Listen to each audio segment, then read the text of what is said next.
Hey, this is Rashonda Thornton, the Dietitian Against Diets podcast show. I am excited to introduce you to my new monthly panel series called Heart and Grit, Conversations with Mindful Leaders. Now, through these conversations, you will be able to connect to the trials and tribulations that they struggle, but also recognizing the success they've had in their lives. Thanks to Midwest Dairy, every month I will be joined by a different dynamic set of leaders who have done all the footwork behind the scenes, but they have done it with a passion and with their heart. This is an opportunity to connect with their stories, learn their struggles, and celebrate their successes. But most of all, find a way to connect to your life and how this can be an inspiration to you. Well, hello, and welcome to another episode of Heart and Grit, thoughtful conversations with leaders. Now, I regrettably want to tell you, this is our last panel out of 10. We've been doing this since last year, but I'm very fortunate to have these two couples to kind of end up the series. I want to introduce to you my two panel members. They're Abe and Nicole Adewale, and we have Chris and Dina Lay. Now, these two couples, they both own different companies. The Adewales own an engineering firm, and the Lays own a networking platform. And what I want to do is highlight those, as you see, who have linked arms in marriage and in passion. And what we're going to do is we're going to learn from these individuals and what true teamwork truly means, and their mission also that they give to the community. So I want to say thank you guys for coming on this evening. Thanks for having us. Yes. Excited. Yes, I am so happy to have both of you guys on here because you come from two different places, and I just know that this is opportunity for any couple that are seeking to create a business on their own, or even just bring the other one on board. I think your guys' stories will really allow that conversation to be more of a natural thing for the community. So I'm going to just jump right into it. I have a lot of questions I want to ask. So I want to make sure I get them all in. I know that each of you pretty much have created this business. And I'm sure everyone, when it first all started, that really wasn't your plan. So my question is what was your decision to create this career pathway? And I will start with Abe and with Nicole on this. As husband and wife, you can mention that you started this company 20 years ago. Who would you say took the lead on expanding and continuing your engineering firm? Or was it kind of like a combination of respects to both what you guys have in regards to your endeavors? Wow. So for us, we've been in business actually 27 years this year. We're really excited. Wow, congratulations. And thank you. Both of us had the kind of the entrepreneurial spirit. My paternal grandparents had a small liquor and convenience store in North St. Louis. His mother and her best friend had a number of businesses in Nigeria. So that was something that we both were interested in. He started a business early with some of his friends, 10 guys, all in their 20s, trying to pull together a business idea, business model. It lasted for a minute, never quite got off the ground. So one day he looked at me, he said, "You're an engineer, I'm an engineer. Why don't we go into business together?" And that's really how it started, was just, we both did have that interest. I was thinking about doing something different myself. I was going to do, at the time, desktop publishing was the new thing, or, doing something online that I could do from home, because we also started a small family. Yes. But we combined both of our passions and technical capabilities for engineering, but my stronger suit was not only communications, but I grew up in St. Louis. So I had some connections through various organizations, parents, friends, and we combined all of that together to grow Abner. Well, it's interesting you mentioned the fact that it wasn't what we originally set out to do. Initially, we had considered buying a franchise, and we went pretty far with it with 7-Eleven. And at the end of the day, we both looked at each other and said, this is not really our calling. We're both engineers. We saw a lot of opportunities on the horizon. There were a lot of what you call RODs, record of decisions from the federal level, as it relates to major infrastructure. So the airport was on the horizon, Metrolink was just starting, MSD was embarking on some major programs, and we said, we can either ride this job with the Illinois DOT till retirement, or we could take a leap of faith right now and see what is out there that we can bring to the marketplace. And that's how it all started. And 27 years later, this is where we're at. And you went from just you two to where you guys have, 80 employees now? Almost 80 employees. Getting there, yes. Yeah. Wow, that's amazing. I want to even dig deeper into that, but I'm gonna pause for a second and talk with DeLays, because they've been together 20 plus years, but their business is fairly new, but they're both veterans in what they do. So Chris and Deanna, I have personally known you guys before ICAG has come into fruition, but what I've seen is that it has pretty much caught fire over the last couple of years, especially in the networking world. Can you speak a bit about where you came from on an individual basis to coming together and pulling your talents to create the organization? And I got one more question for you. Whose idea was it? Well, all mine. I think I may know that answer, but I'm going to wait. We came from different backgrounds, both backgrounds based in education. I was a financial advisor, and Deanna was in elementary school education. Okay.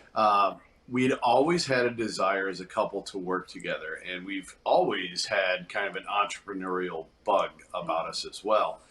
Being a financial advisor, I owned my own franchise with that particular company, so I ran my own business day in and day out. And Deanna left teaching to start a business with a friend many years ago that did not work out. Thank goodness. Yeah. Yeah. It's much better working with him. Right. But we did know that we always wanted to do something together, and we'd been in business for over 10 years together prior to starting ICAG. Okay. And the idea, ICAG stands for I Know a Guy/Gal. And again, we came from the networking world. We knew a lot of people in networking, and Deanna wanted a way to try to connect people together that were both in our previous company and the people that we knew through networking. So she created a Facebook group that started it all. Mm-hmm. So I'm going to let her take over from there. Yeah, so the Facebook group we started almost 4 years ago now, which is crazy to think about. But we love the fact that both coming from the networking world, we know what we loved about it, what we didn't like so much about it, and what really compels both of us on how we connect with people is all about building deep relationships, because we know that relationships can stand the test of time. We've proven that they can stand the test of a pandemic. So we created ICAG Connect initially. That was our first one, to really help business owners feel like they are on an island. I think a lot of times having your own business can, even when you're working with the love of your life, can be lonely. It can be frustrating. And so to surround yourself with other people who want to uplift you and encourage you and be along with you on your journey, pour into you, and vice versa, we felt like that was a perfect lane for our personalities. And that's really what helped us develop ICAG Connect, and still going strong to this day. So we're very blessed. We love working together. Like I said, it's been a dream for years and years. We've always wanted to do this, so. And I can tell, like, you both are happy. I'm seeing the Adoles, they're over there clapping and supporting you because they get it, And I think that it resonates on the importance of making sure that you guys are on the same page in your business. And I was going to say real quick, you know how my company started? It came from a Facebook group. I started Better Vessel Facts, and I just did it every week. And then when I decided to take a break from, people were like, Rashonda, why are you not doing it anymore? And I took a year off. And I decided to come back and create a company, and that's how Better Vessel happened. So the power of social media is great, and like Abe and Nicole talked about, like, just what if they did the 7-Eleven? It may have brought revenue in, but it truly wasn't like their passion. Their work is in engineering, and I'm glad you guys made that decision to not go that route. And I'm sure in retrospect, you're glad you did. Yeah. Yes. And Deanna, I'm sure you're glad you didn't go into business with the young lady that you were going to go in business with. So all things happen for a reason. So it works out well. We're still married, but Yeah. Well, I want to keep moving. I want to ask some questions about one thing I noticed in both your companies is that there is some diversity in this. And it shows me that you see the importance of it, whether it's a business diversity or culture diversity. It's like the cornerstone of your work. So I'll go back to the Lays. We know in business, diversity matters, especially when it comes to different skill sets. But my question to you is, and this is, you were already starting to talk about it at the end, but this is your opportunity to really expand upon it. I know ICAG is not it's not a single prong to your business. You have the regional presence, which is the ICAG Connect. You have the business to business, which is ICAG Business to Business, and you have the local component, which is ICAG STL. Now, my question to you is like, which came first, and how does this business model stand alone from other more traditional networking organizations? Ooh, that's a great question. Great question. So the Facebook group started it all. And from there, we realized that there was a lane in the networking world with the beliefs that we had and the strengths that we had and what we brought to the table that we could create and pave our own way in the weekly networking world. So we started ICAG Connect about 8 months after we started the Facebook group. And that group was growing like 1,000 people a month for the first 5 months. So it was really able to bring all of St. Louis metro area together. When we were like flabbergasted with why is this growing so big so quick, we realized that with St. Louis sometimes being separated by rivers or by counties or things like that, the Facebook group tore down all of those walls and gave everybody the chance to meet people from all over the metro area, to refer and recommend each other from all over. And I really think that helped pull everybody together, which being together is one of the backbones of our company. And we can go into that later. But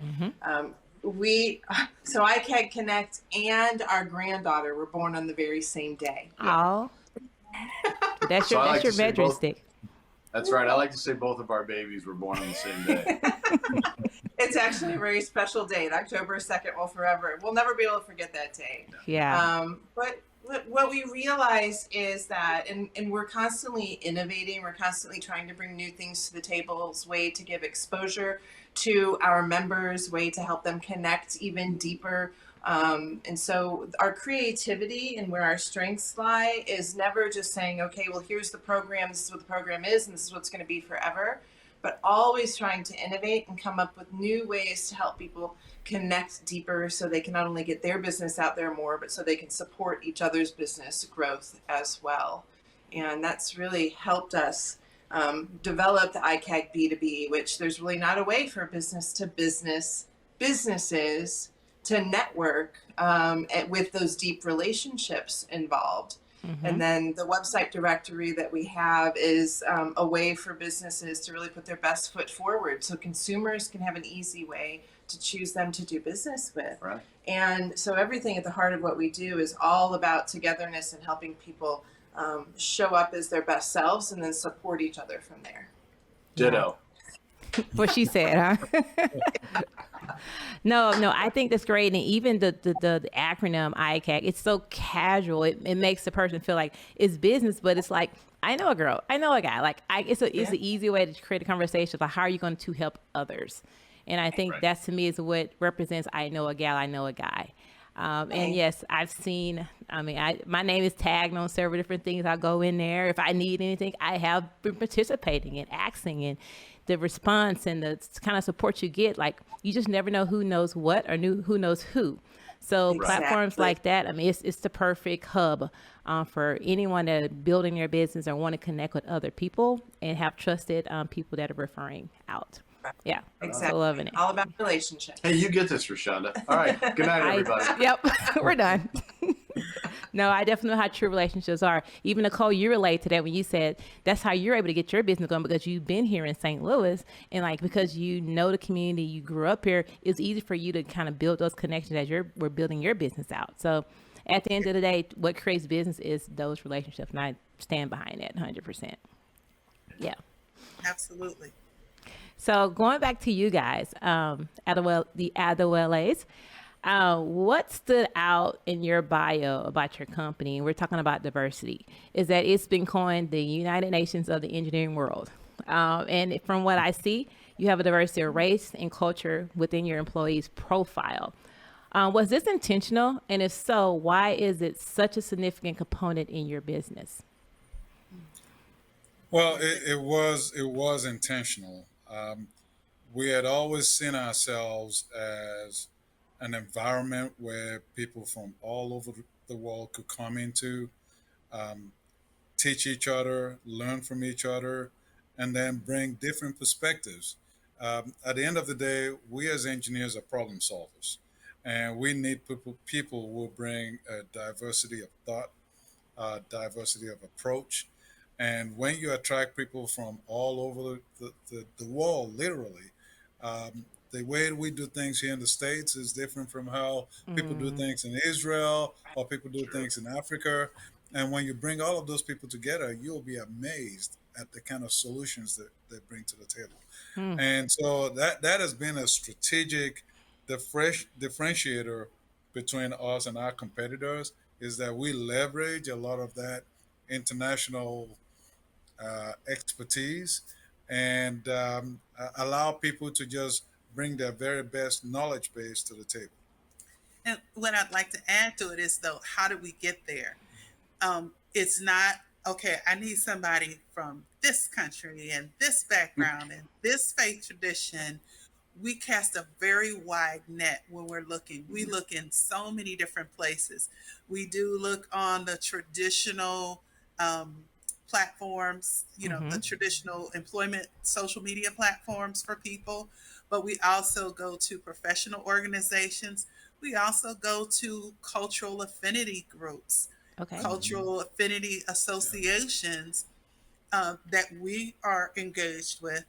And also, another thing is back to being involved in the community. I, along with a number of other people within the organization, we probably have at least connections to at least 9 different universities, from all the way from SIUE to University of Missouri Rolla. So between people who are either adjunct or serve on advisory boards or are super uber alumni, those are all, we leverage all of those connections to find our workforce. One of the other things that I really think that separates us is the fact that we have a very strong relationship with youth organizations. And so, for instance, we have been sponsors of scholarships for the National Society of Black Engineers, for the FOSS Robotics Organization. And that kind of exposure, looking for the next cadre of engineers and investing in them early, has really afforded us to also help attract, not just diversity in terms of where people come from, but in terms of age. Our industry has traditionally lacked involvement with women, and we have gone out of our way to make sure that we're encouraging and we're attracting a lot of young women into the industry. Wow. Love that. Absolutely love that. That is so rich. Yeah. Just the depthness of just what you guys, the framework that you guys, have created, to create, basically you're changing the culture of the engineering world within your own company is what you're doing, So if I may just make a quick plug to that end, we are looking for an electrical engineer, 2 civil engineers, a land surveyor. We have openings for like 7 or 8 positions right now. Chris and Deanna? Sure to share that link. You said at the beginning you're going to share some links, so we'll make sure that you have those links. Thank you. Yep. And again, even just the conversation between you guys. I mean, Chris and Deanna,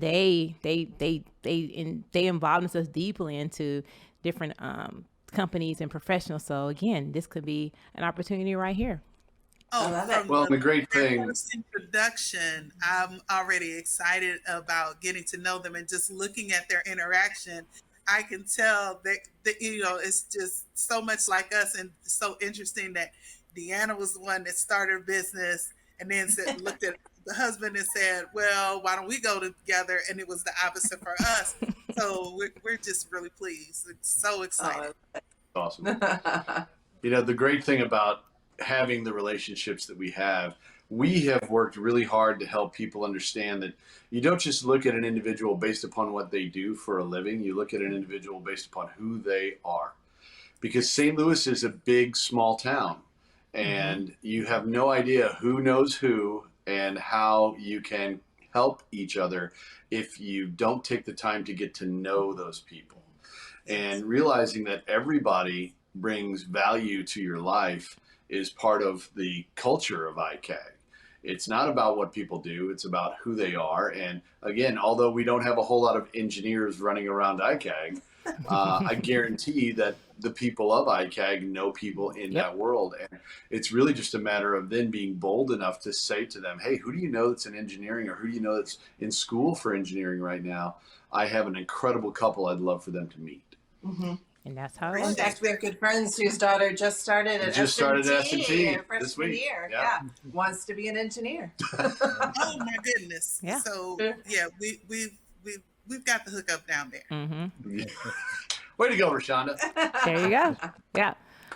Okay, so such a great conversation, and I wish we could just like keep going with that one, but I want to make sure we get some of the other things in, because one thing that really stood out over the last year and a half was this big glitch in our lives. We call it COVID, and anyone that has a business, it's a moment where it's like the fight or flight. You're gonna figure it out, or you're gonna like bottle up and not change or not expand. So in your respected businesses, this is a good opportunity to even talk about what that looked like for you, because you never know what words, what stories you have could just spark some ideas in someone else, or to encourage them to not give up on their particular goals and their dreams as far as their business.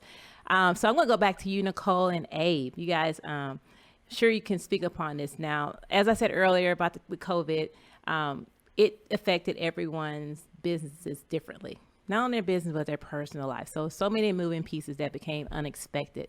What were some initial challenges working as a husband and wife in this business, and what unexpected opportunities were you both recognized that came along with it? Wow.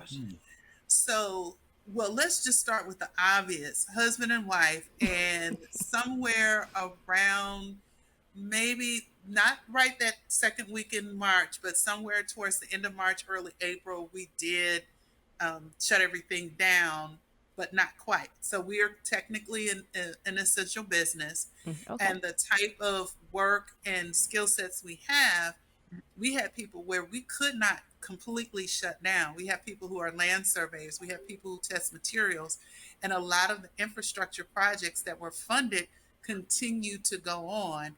So therefore, those people had to come to work, and then a certain number of support people had to continue to come to work.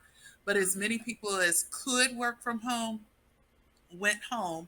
So therein lies the challenge, where we had someone who worked for a public agency, a grown person working at home, a college student working from home, taking classes from home, a high school student taking classes from home, and then the two of us getting on the same meetings most of the day via Zoom, having to separate ourselves from spatially, and we had to change Wi-Fi and all that because it crashed. We didn't have enough bandwidth. So just working from home, the logistics of it, not to mention not having that opportunity for instant interaction and collaboration, because even with tools like Teams and Zoom, you still have to wait for people. It's not like where I could knock on somebody's door and they say, oh, okay, let me get off the phone and deal with you because you're in person. So the dynamics of working with other people and with each other is completely different. So right now you see us in front of, this is Abe's desk behind us. To my left, your right, is actually my desk. We're in the same space. Yes. But ironically, being at home, we had to be in different spaces because of trying to make those meetings. So that was one thing. Yeah. The second thing, and then I'll let Abe speak for a second, is trying to keep everybody safe, and the stress of that when you have over 60 employees. Fortunately, we only had to lay off a few people. We laid off our contract people and our interns. out of a number of different concerns. But trying to keep people safe, trying to figure out, what does it look like in the office and what different things that we have to do. So one of the things we had to do, for instance, our people in the field didn't drive together. That means two trucks or a truck and someone's personal vehicle had to be used to do the work in the field that normally you would have two or three people jump in a truck together and go out together. So there were a lot of things like that. And we spent a lot of time being very intentional, trying to be concerned about everyone's safety, as well as try and keep people connected. Well, our industry requires a lot of collaboration. And for the younger engineers or younger technical staff, that became a bit of a challenge. They were accustomed to having a senior staff member walk to their desk and just look over their shoulder. Well, don't do it that way, do it this way. Now, when they were at home, they didn't have that luxury of that type of interaction. And so we felt there was a little bit of degradation in productivity. People were having Wi-Fi challenges and wouldn't speak Yeah. up. And so we promptly decided that this was not going to work long term. So after about a couple of months at home, we came back to the office, put all the protocols in place to ensure that people could coexist in the office space and be Okay. safe. And we were able to manage it in a way that made everybody comfortable, Yeah. especially the younger technical people. They were just yearning for an environment where Mm-hmm. somebody could help guide them and direct them in the proper direction. And so it's been a major learning experience for all of us. But at the end of the day, I think we were able to successfully make it work. Yeah. Yeah. Excellent. So I'm waiting to hear about the unexpected opportunities that may have come by doing this. Just getting more, have being able to have a fluent plan B or plan B in given situations like this. Is that something that I guess you can apply that to, you know, an opportunity to learn how to do Yeah. this, do things differently. But anything I came think, out of that? yeah, so piggybacking on what he said, I think then it forced us to be more intentional about communication and more intentional about how we train those young people. So one, we started putting together a Friday huddle so we have a meeting on Mondays with all of our senior staff, Okay. and those are very structured meetings with a different agenda each week. Then we came up with this Friday huddle primarily to talk about those challenges of navigating COVID at first, but we've kept the meeting since because we found those valuable to have an unstructured Mm. wrap up meeting at the end of the week. So that was number one. Number two, really excited this summer, we had for the first time 5 people start on one day. And all of those lessons learned over the last year about communication, about onboarding, about training, we came up with a full day onboarding for all of them in about 9 different areas, and then Wow. had each manager develop at least 2 to 4 have the rest of the week mapped out for them by working backwards from what's the primary thing that you want them to know about, assess what their knowledge base is, and then develop a training program to address it. So that's probably been the main thing, is an understanding of how much more we need to focus on the development of our staff. Wow. Yeah. And I mean, you have to learn quick. But now that's a new um, plan is put in, which makes your work more efficient and more transparent, which makes it easier in the long run. Yeah. Absolutely. Yeah. You never Pretty know impressive. when you get pushed between a rock and a hard spot what you have to do, but we figure it out for Exactly. sure. Okay, Chris, Indiana. When I was first started, COVID hit, my immediate thoughts was how I'm going to pivot in new spaces and how I'm going to maintain presence, especially when it comes to technology, because that's going to be your only thing you got. And I know that for you guys, that is one of your main spaces. So what were some of the shifts you both had to make to ensure your new business, I'm putting in quotations because we know it's not new, but that it doesn't implode in the midst of COVID? Well, we definitely had an interesting set of issues to deal with. We were actually in Wilmington, North Carolina, in person at an ICAG meeting that we have there when we got the news that St. Louis was shutting down. The following week. The following week. So we knew that we had to move quickly. That meant that all of the locations that we hold our meetings in were now closed. No one was able to actually go out and about during that time frame. Fortunately, we had already the year prior, dabbled in and became proficient at the use of Zoom for group meetings. Okay. So we knew that skill going in. We immediately transitioned and explained to all of our members that, hey, this is what we're doing. And the funny thing is, we were optimistic. We said, hey, it's only going to be for a couple of weeks. The post that we put out was, for the next 2 weeks, all of our meetings will be virtual. And then it was, maybe 2 more. Yeah. All right, we'll see you guys in October. No. Well, and we had 9 in-person meetings going at that time. Right. And one in Wilmington, North Carolina. So to go from 100% in person to 100% virtual, it was a Thursday when we made the decision and started that next Monday. Yeah. Wow. All virtual. And we made the decision that Thursday that we were going to take the lead and run all of the virtual meetings.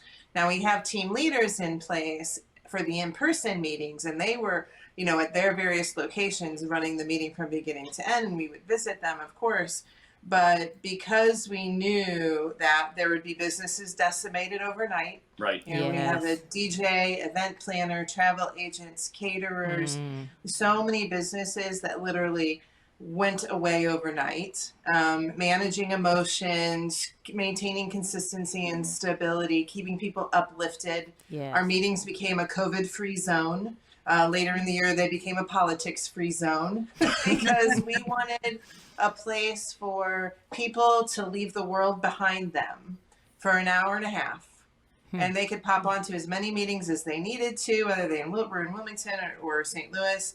And what ended up, what could have caused people to drift apart or to become isolated, gave them the ability, hey, there's a meeting going on today. I can show up. Like we had somebody who literally had no business, and she showed up to every single meeting because she knew that being there with people who loved her and supported her was a whole lot better than sitting at her house by herself, wallowing in what do I do next? Right. Yeah, and our role became one of both. I mean, obviously we were already leaders in the organization, but our role also became one of cheerleader, confidant, someone who could help them think beyond the today of what was going on in their life, and to just guide some of the emotions that they were going to. So we really learned a lot about our capacity also to be leaders in a different way, not just to run an organization, but to be those people who everyone knew was stable. We were very stable. I mean, we just had a very strong belief that this was not going to be the end of ICAG. We were going to do everything that we could to COVID-proof our business by being very active, very supportive, and very out there. Some of the things that we were doing did not have to change at all. For instance, the big Facebook group didn't change a bit. Right. And in that time frame, we built new relationships. We met new people. We made new plans to expand further outside of St. Louis at that time, because now we were also able to have conversations that were a little slower at pace and more about, hey, let's do this right. So it allowed us also to come up with more policies, procedures, things that we were going to do moving forward to launch new meetings properly, to serve our team leaders better, and to help all of our members to connect not only through the Zoom meetings, but even Zoom happy hours and silly events that we could do just to raise a morale level throughout the entire experience. We did a spirit week one week where every day, every meeting had a different theme. My favorite one was dress up. So everybody literally dressed in formal wear or got all super fancy. Because think about it, we'd all been in our houses at this time a lot of for 5 sweatshirts. months. We've seen a lot of sweatshirts for 5 months. And And we made a rule ponytails the and very first unshaved day. faces. Yeah. Our Yeah. rule the very first day were that kids and pets were welcome at iCAG Connect. Because you have people who had never worked from home before, and all of a sudden their kids are in the background, or they're wanting to see everybody on Zoom. You have dogs barking, or cats walking in front of the camera, and it was just too stressful of a time to sweat the small things. Yeah. And so let's just have fun. Let's just be together and celebrate that we're here and we're making it together. That's So, such a yeah. great idea, because any entrepreneur, it's a one-man island. You're by yourself. You're grinding out. You may have business partners, or you may have people that work underneath you, but at the end of the day, you're by yourself. So in a situation, you get a lot of individual people that are by themselves, and say together is amazing. Like, you bring everyone together, and we don't know what's going to come out of these conversations or these connections, but it at least creates that support system and helps us to keep work through our professional and personal struggles. We're all human, so that was really good that you guys made that pivot and just kind of just outreach to others. You filled others up in the midst of the COVID, and they won't forget that. I And I think actually, go ahead. Oh, go ahead. Oh, Well, I actually remember one unique opportunity that came about for us, and we've really leveraged it to do a lot of different things. Mm-hmm. People were not interacting, not going places, and what did we get an opportunity to do was to invest in a drone. We do a lot of land surveying that uses a lot of equipment. You see people on the side of the road that Mm-hmm. looks like they're looking behind a camera, yeah. and they're collecting data. Well, the technology has advanced so much so that we can now do that with drones and not have to interact with people much. And so we invested in one. One of the first things we had an opportunity to use it for was not actually for surveying, but for taking pictures of a construction site or for a developer. And we've now taken that to very new heights, Mm-hmm. doing some pretty cool and interesting things with it. Literally. I like what you did there, Abe. I caught that. Yeah. And Well, so that was just an area that just kind of Yeah. There was materialized. a need that popped up. Yeah. Well, I think, the old saying, necessity is the mother of invention. It's also the mother of innovation. Mm-hmm. And when you know that what you have to do is necessary, not only to continue your business, but also to improve your business. And in our case, we're in the people business. So we had to innovate in order to allow our members to stay together, stay connected. And Abe's got a perfect point there. Hey, you got to do what you've got to do. And sometimes in the quiet is when you find the great opportunity. So Yeah. excellent. So while we're talking about quiet and finding ways to pivot and actually seeing those opportunities that pops up when these times seem destitute, we're going to talk about the name of this panel is called Heart Plus Grit, which means grit is the hard work, grit is the strife, grit is the time that we dedicate, but the passion, our heart is what helps us to push through that and really see in fruition our hopes and dreams when it comes to our businesses. So I'm going to go back to Abe and Nicole on this one. As I love the bio that you guys sent. It was wonderful. I wish I could just read it to everyone. They just understand all the things that you guys have done. But it shows me that you guys have thoroughly developed yourself professionally. That's the strife, that's the grit, that's the sacrifice.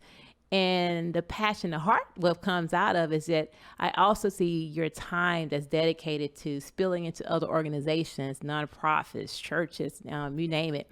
Why is this part of your work so important? Well, a good place to start for us is not only do we love what we do it because we want to make an impact in the communities that we live in or we serve. And along with that comes just the need to pour your soul into it because it's something you love. But above all of that, one of the things that we really love doing is volunteering. Uh, a long time ago, I followed her lead on this. I'm a, just get the contract and let's go to work kind of deal. She's the, you got to form relationships, you got to get to know people. Chris, And I'm Deanna. like, look, I want to get to the end goal right away. Show me the money. But over time, I came to learn from her that the way you get to really know people is by volunteering. And so we go out of our way to volunteer in so many different environments. And by doing so, we get to network and get to meet people Mm-hmm. that we ordinarily wouldn't get to interact with in our line of work. And that has paid dividends in ways that I can't even begin to talk to at this point. Let you Yeah. take it from there. So I was asked this recently, what motivates me in terms of community and why do I like to do the things that I do. So I grew up in a household with parents who were involved in the community. So my mom is in a sorority that I also belong to. My dad is in a fraternity. Most of their friends are in some organization, maybe different fraternities, sororities, different groups. My dad was also a steward of the church that I grew up in. And so I watched that growing up. In fact, my dad was vice president for years of what is now the Annie Malone Children and Family Services Center. I've heard of that. And to Wow. my knowledge, I'm the only legacy board member. So I grew up wanting to serve in the same way that my dad served. And I was able, by then he was on a different board, but I served with my godfather. So being able, like Abe said, make that impact, pour into other people is just really, truly important. And then we tend to get involved in organizations where we can connect the things that we do. So as I mentioned, for instance, I'm on the advisory board of 2 different universities, but I can also bring those relationships to bear when I'm volunteering in a school district or vice versa. I remember sitting in an advisory board for the cybersecurity industry. We were talking about how to diversify that specific area of IT. And they said, yeah, we're trying to find sites for a cybersecurity camp. And we don't know any people. I said, oh, I think I can make a connection. Well, I know a guy. I know a gal. I do. And I reached out to the leadership in our school district. And I knew I was 92% sure they would say yes. And the answer was heck yeah. And so they found a site, and our school district had a free cybersecurity camp. Wow. And so it's those kinds of things where I just love making connections but love leveraging. When I walk into a room, I'm not looking for what I can get for myself. I'm looking for how can I connect others to what I'm doing. So true. Yes, so true. So true. In fact, if you think about it, that's how we met, because I've been a search supporter for years, and I saw you, and I just started a conversation, and then here we are. Yep. We saw each other at a basketball game, but we knew each other prior to it. Well, we ran into each other prior to that to another event, and that created a conversation. And then when I was developing this particular topic, after talking with Abe and Nicole, I was like, I would love to have them on here because they have been building this out. So that's how it happened here. Yeah, very true, very true. Well, Nicole, if anybody ever wondered if you were an engineer, all they had to do was hear you say, I was 92% sure. I know. When she said that, I was like, oh, okay, it's pretty precise. You already ran the numbers. I mean, that's pretty precise. Yeah. Love it. Love it. So I have a question for you, Chris and Deanna. When we're talking about strife, having to be creative and interesting, as you talked about with ICAC, you got to find ways to kind of keep people together and keep people going. And I know it doesn't just happen overnight. It's a lot of work that was created just to build out the company and then make these changes. And sometimes they go unnoticed. But I do know at the end of the day, again, our heart, we're talking about heart and grit, that's what prevails and keeps you guys pushing and like keep finding a way to do this. Find any crevice you can to keep the company going. But however, during this, what have you said has been your biggest setbacks when you were creating iCAG and staying relevant? And then how did you overcome this with your passion? Well, when we were developing Connect, which was the networking side of things, actually the Facebook group was relatively easy for us to establish because we knew we were going to have different themed days and we were going to only allow certain things to happen in the group, and people liked that because it was different. It was different structure than anything else they had seen.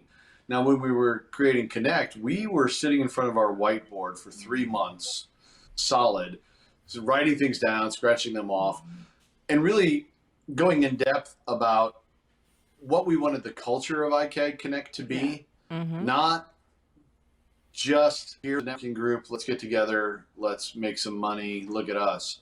We knew that we wanted to stand on a culture that would resonate with a lot of people based upon our 3 pillars.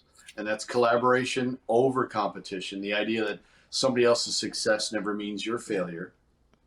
Yes. And then referrals through relationships, because like Nicole, Abe, we know that relationships are very important. I jest. But then the third one was the idea of give first, give often. And that doesn't mean giving away your business. It means literally looking at how you can, what Nicole said, how can I serve others without worrying about what's in it for me? Which is a very different take on networking, because we had been in the networking world for quite some time and it was very much a transactional world. Yes. And we knew that was no way to really build any kind of depth of relationship. So we had the idea, once again, of give first, give often, but give your knowledge, your expertise, your shares on social media, your attendance, your hosting of events. When you look for ways to give, they manifest themselves. They do. It actually developed into our We Give Back program in iCAG, where each of our teams adopts a different charity every quarter that we're able to help that charity get exposure and do things, because we know that one of the biggest problems for charities is that they just don't have the exposure that they need, and they don't have the funding to be able to get that exposure. Yes. But when you have an army of people that are sharing their information, you can make that impact. And you never know who needs to hear about that charity at that very moment. Yeah. So we look for innovative ways to look beyond this being just a networking group. It's not a leads group. It's none of those things. It is a community of caring people who care about the culture and want to add to it and not just take from it. I mean, in July, when we were 100% virtual, we tried to go back for a couple of weeks when things opened up. Realized it was too soon and pulled back. And then in October, we went back in person, but then the restaurants shut down, and that caused us to have to pull back yet again. And then in March, we went back to having 7 meetings in person and keeping 3 virtual. But even then, we have people who are on all ends of the spectrum for numerous things that are hot topics right now. Yeah. And it's not our job to sit in judgment. We encourage our members not to judge each other and just to leave all of the noise of the world behind them when they walk through the doors of iCAG Connect. It hasn't been easy. You know, we have to maintain a message of neutrality and consistency. We have to love on everybody no matter where they're at and encourage people to do the same for each other, because we are all one. And when we operate as one organization, as one group, and when we're all moving in the same direction, you know, that really is when amazing things happen. The more divided and divisive people are, the harder it is for them to leave it at the door. But that's been our message the last couple of weeks. Like, let's make our meetings of the land of sunshine and unicorns, because there's so much going on outside these doors. But when we're together in here, let's just make it a magical place. It's a time to take a break and just focus on caring about each other. I love it. Yeah. We're wrapping up towards the end. I knew this 45-minute conversation was still not enough time, but I do want to give you opportunity to speak upon, words of encouragement to others as far as those people that are out there that are struggling with, should they create a business, should they keep going, should they change? And also want to give you guys opportunity to talk a little bit about your organization, your company. You have anything going on? How can people connect with you? I'm going to start back with delays. I'll start off with this. Every person that steps outside of the norm, as like a 9 to 5, I call it the norm, to fulfill a passion that they have, they always kind of consider going back, or hanging up the hat and trying it another time. What would be your words of encouragement to help redirect that person back on the path that they truly want to go on? Ooh, can I do this one? Sure. Excellent. The idea of taking that leap of faith and going all in on your passion is scary. Let's be real. We've all been there at some point. The Adewales were there, we were there, and we knew that there were other avenues for us. Maybe there was a plan B. Maybe there was another thing we could do. But the fact of the matter is that passion that we have would not have come to fruition. Yeah. It would have been squashed. And I would say this to anybody. Yes, if you've got skills and you've got opportunities, you know what? You can figure out a plan B.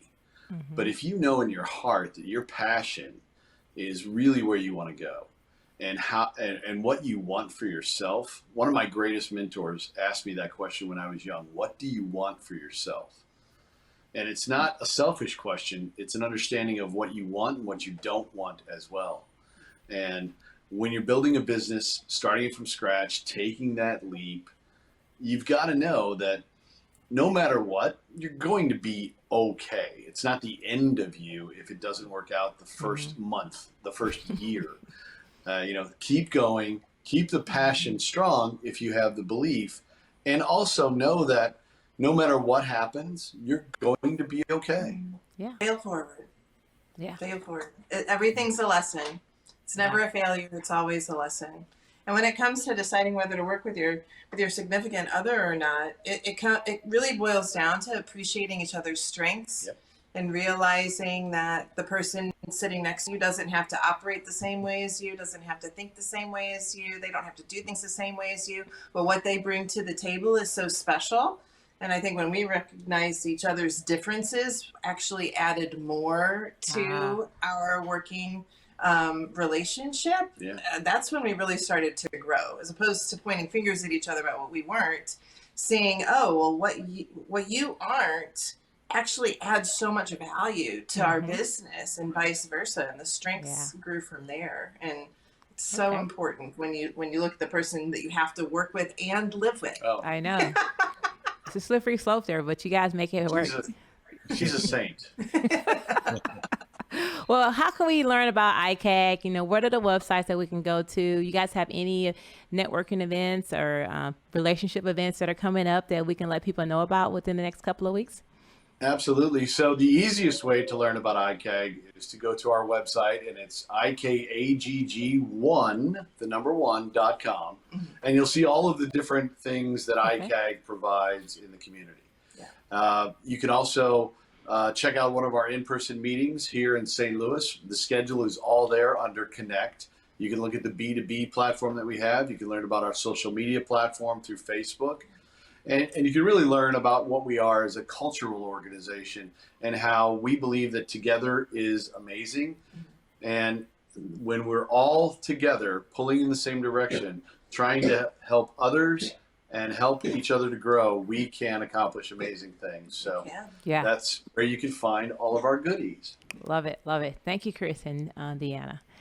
Mr. and Mrs. Adewale, this is my question for you. After learning more about what you do now, I see their passion, as we spoke earlier, to help others succeed, in their life is really almost parallel to your work. If you came across anyone that's struggling in finding their place or have dealt with setbacks or even have been exposed to some opportunities, what would you say should be the first step that they should take? Well, Great question. The first thing is to understand that nobody lives on an island. Right. You need to have the comfort level to ask for help, to ask for guidance. You need to be very comfortable with understanding that when you take the challenge, that there might be a risk that it might not succeed, but don't let Right. that stop you anyway. Um, Yes. one of the uh, things that I always said when we were starting out is that our plan B was that plan A was not going to fail. And so Oh, I it left love us no that. choice No but to options. make Yep. sure that that plan A was going to succeed. I like that. And so we went through some challenges in the early days, looking for opportunities, um, forming the right type of relationships with other engineering companies to get us in the door. Um, but at the end of the day, we had already made that commitment.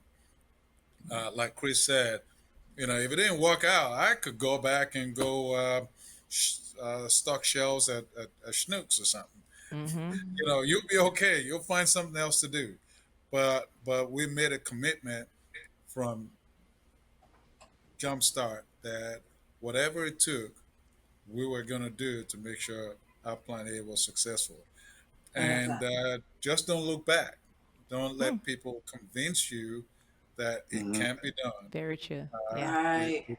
if Hmm. you're fully invested, then you know that you are the only one that carries that dream in your heart, and Right. you can make it happen. Love it. Um, so to that end, I will encourage anybody out there that has had challenges, they've had ideas that maybe they didn't follow through with. I tell people all the time, follow up and follow through will take you a long ways. If Yeah. you have ideas and all you do is just talk about it, but you're not about it, Yep. then you're not going to get anywhere with it. Yep. So follow through, seek help and guidance, and just don't look back. Just don't look back. I love it. I love it. Nicole, could you let us know how people can learn about your company? I know you talked about there were some job postings. Where you guys can be present, coming up, anything upcoming? Can you let us know? Yes. So first, I just want to piggyback on one thing. When you're trying to figure out what's going on, you need to look at other people who are where you want to go. Mm. And Mhm. we have a great tool to do that. It's called LinkedIn. You can go and look up people's bios, their education, all of those kinds of things. So look up people and then find ways to connect to folks who are either where you want to go or who know people where you want to go. Like, I guess, go to ICAG and because they know a guy or a gal who is where you want to go. I love it. Secondly, there is an ancient text that says, write if you have a dream, write down your vision, make it plain, write it plainly on tablets so those who pass by can take it along. And a way to think of that is as you're thinking of things, share it with other people Mm-hmm. because someone may be willing to carry part of your dream or carry you to where you want to go. And there's a quick story and then I'll get to answer your question. Okay. I was serving as a volunteer on a board in the municipality where we were and sat next to this very nice gentleman who was he was in the, at that point I think he was still active um, as an executive with a large manufacturing company, but he was very involved in the engineering community. I just happened to tell him about our dream. And he said, well, I know a whole bunch of Mm. guys and gals in our industry, and I would love to introduce you. I'd like to know more. My husband took him out to lunch. And after that, he said, use my name wherever you need it. And that opened up so many Mm. doors. Nice. So we shared our vision with someone else, and it opened up so many doors of opportunity. So I love speaking it. of doors of opportunity, we Mm-hmm. have a number. Our website, which is abnacorp.com, and we'll share all of the links to the various openings we have. Okay. We're growing, as you mentioned before, the infrastructure bill that is coming out. We're looking forward to taking advantage of that and helping to ensure the stability of our nation's infrastructure, but especially that in St. Louis and in Chicago. We have a major presence in Chicago, so we're looking for positions in both for admin support, structural engineering, land surveying, civil engineering, transportation. So we're looking for people to come into those. We are involved in a lot of things in the community. I would say here in St. Louis, one of the opportunities I have, which is also a great networking opportunity, we're planning for our season for First Lego League of Eastern Missouri. And I'm a tournament manager, and I have some events that are scheduled in January, but also some of my friends who are event managers have things coming up in November and December of this year. So those are the things that we've got going on in the community, and we look forward to connecting with all of the listeners. Yes. Well, I can't wait. I can't wait to share all this valuable information from both of you guys, both of your platforms. Chris, Deanna, Abe, Nicole, I so appreciate you guys taking the time and just sharing your stories, but just using your stories to to build new stories in other people's lives when it comes to whatever it is his or her passion is, that they can actually achieve it. And then giving them those steps to kind of help them do so. So I really appreciate you guys coming on today. Oh, thanks for having us. Yes. Thank you. Great to meet you, Abe and Nicole. Yeah. Glad to meet you guys. Yeah.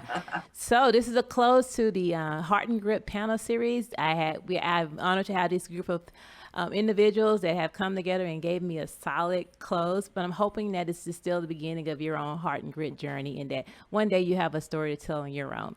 Thank you guys, and I will see you on a different platform or a different panel or some other event very, very, very soon. Take care. Bye, everybody. Yeah. So thanks for being a part of their stories, their struggles, and their successes.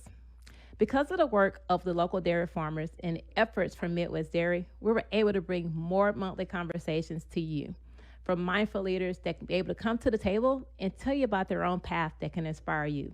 So be on the lookout for next month's panel, Conversations with Mindful Leaders. See you next month.